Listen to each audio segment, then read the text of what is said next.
Rekaman CCTV memperlihatkan aksi perampokan di sebuah kios BBM eceran kawasan Gandus, Palembang pada Minggu 8 Juni 2025 dini hari.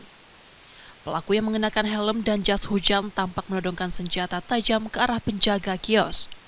Sambil mengancam, pelaku memaksa korban membuka laci dan menyerahkan uang tunai. Dalam kondisi ketakutan, korban tak mampu melawan dan terpaksa menyerahkan hasil penjualan sebesar 3 juta rupiah. Usai menjalankan aksinya, pelaku kabur bersama rekannya yang sudah menunggu di atas sepeda motor tak jauh dari lokasi.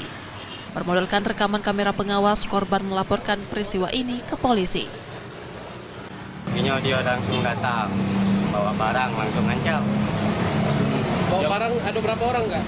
Yang masuk cuman Nah, yang sikonya nunggu di motor. Itu sambil gimana mereka datang tuh nggak langsung ngomong apa? Ya pas datang langsung ngomong, nanya duit langsung. Terus kita gimana reaksinya?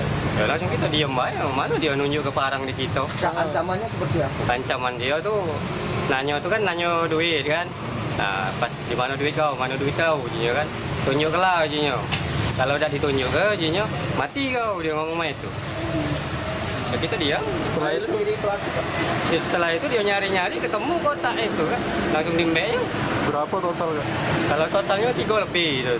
3 juta ya? Iya. Saat ini Polsek Gandus tengah menyelidiki kasus tersebut dan memburu para pelaku. Reski Oktora, Muklas Diferensial, Kompas TV, Palembang, Sumatera Selatan.